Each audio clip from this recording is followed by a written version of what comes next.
Now, if you are running a CRM system and you're trying to decide who's ready, who's not, let me just tell you this. Most companies think lead scoring is sales readiness, and it's not. So, today I'm going to show you how Marketo and Salesforce actually decide who is ready to buy and who is not. So you want to stick around because this is going to help you big time if you are a Marketo professional. If you already have an automated system, this is definitely system agnostic.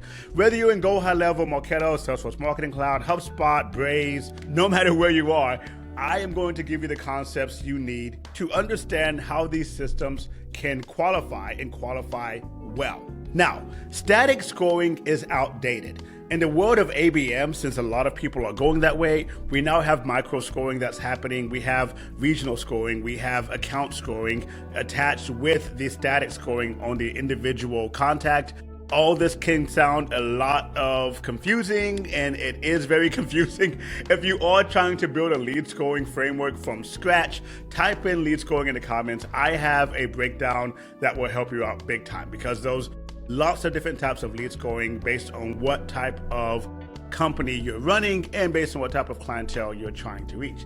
At the account level, you're going to have a lot different method than at a retail level, or at a B2B level is going to be totally different. So all that to say, I'm not going to go into that in this video, but I do want to say that static scoring is outdated. If you have a system that is strictly just using a static lead scoring method and you're just qualifying everybody who reaches that threshold, no matter their demographic, their firmographic, no matter what actions they're doing, high five, you are doing it, and that is good because most people are not. But if you've been doing it this way for years, it's time to change. So let's dive into how that can help you and how that looks, because it is pretty awesome to change this out and see people modify and go with a more dynamic method. So here's what buying signals versus activity look like, okay? So static scoring is outdated because, you have 5 points for an email open, you have 10 points for form fills, but that doesn't necessarily tell you the actual intent.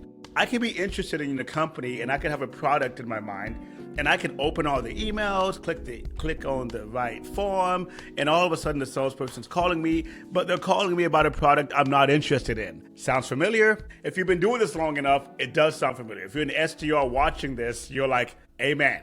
That's exactly what happens, because you get all of these notifications saying, hey, this guy qualified, reach out to them, and you're like, hey, are you interested in this product? No.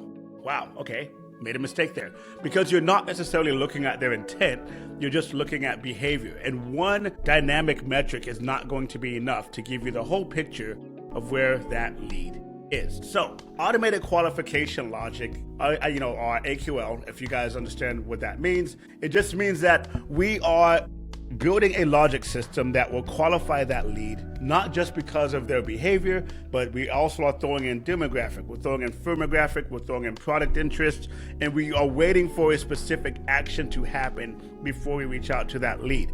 I do not like sales systems that just says 50 points, boom, they're qualified, reach out to them. Whoa.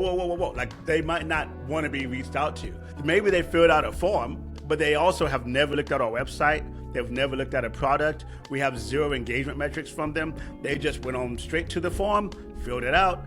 That's awesome. That's awesome. You're in the system, but I'm still gonna track you a little bit before I just jump on you or send you an SDR barrage of, hey, do you wanna, it's like, leave me alone. I just filled out the form, but I still don't really know what part of your company I fit in. And a lot of people are going to be in that level. We need engagement velocity. We need behavioral scoring. We need lifecycle gating, and we need Salesforce handoff rules. All 4 of these things are needed before we qualify a lead. Engagement velocity is going to be that first level. That just means that we are looking at your engagement through all of our channels. How are you engaging us on social media, on our website? Are you engaging our emails? Are you opening, clicking? Are you engaging our landing pages? Are you showing up to webinars? This is engagement velocity. Based on that, I can determine how hot or cold you are, but I still don't necessarily feel like engagement alone is going to make it. We need to gate that life cycle based on certain criteria and based on certain behavior. Engagement based is the engagement we see happening, just clicks. Behavior is where they're actually going. If I see you going to my product page 5 times and I see you going to the pricing page, that's way different than opening an email, right? Somebody can score over the period of 3 to 4 months simply by opening and clicking all of the emails we're sending. But if they've never looked at our product, if we have no behavioral backbone on this lead of, wow, they've actually been staring at this one product over and over and over again. They've went to this product page 5 times. Okay, that makes more sense. So when they qualify, we don't just have engagement qualification, we have engagement with behavior. So now that SDR can look at that and say, wow, okay, I know where to go from here. They've looked at this one product 5 times. They went to the pricing page. They even went to the checkout a few times, but now they've qualified. Perfect. While we're talking about this is Nathan in the future. I just want to say this is sponsored by Engage Pulse. Engage Pulse is our agency. We are only senior users with over 10 years of experience. There are no junior roles here. So if you want a senior team of SMEs to come into your company, give you a quick audit and determine what automations can make your company scale, go ahead and give us a call. You can go to engagepulse.com, fill out a form, and let us know exactly what you need. Not everybody qualifies because we are a small knit team, but we do want to hear from you. We do want to see how we can help you and if we can help you.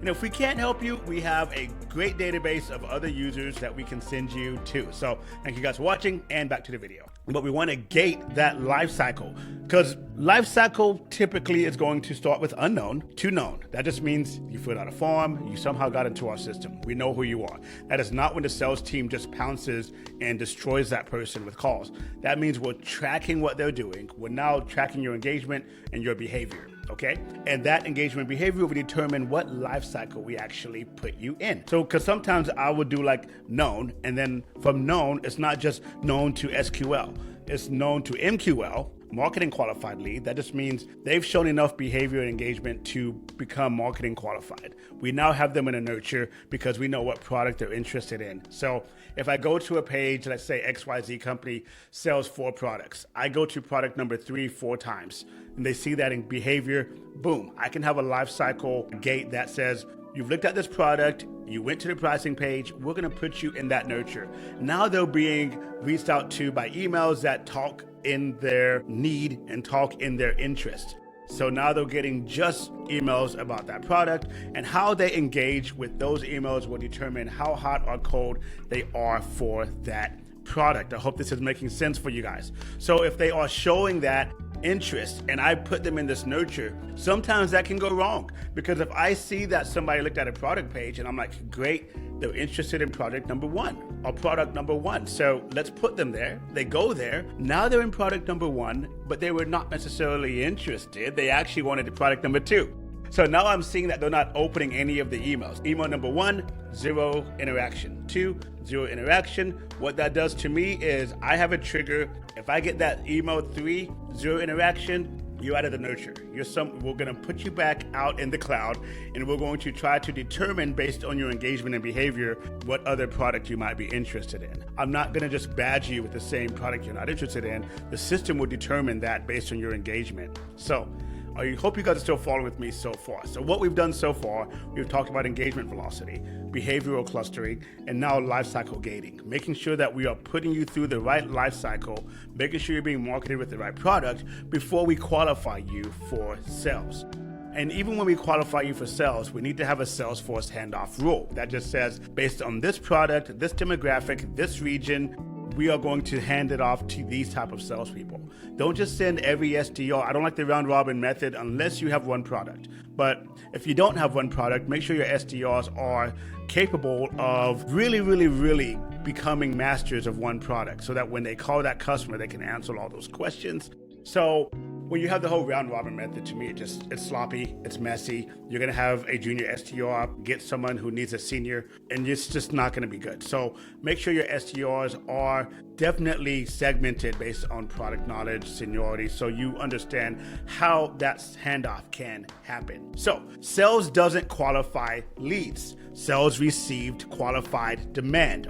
So what we're doing is we are saying, based on this user's behavior, engagement, product interest, life cycle, we will then qualify them for a specific salesperson based on the Salesforce gated rules that we put in place. So if we do not have those gated rules in place, it's just going to cause us more problems later, okay? When your system determines the readiness of what's happening, sales will trust the leads, marketing trusts the data, and now RevOps is no longer firefighting, but they can actually determine the revenue and have a better idea on how the revenue is flowing through the system.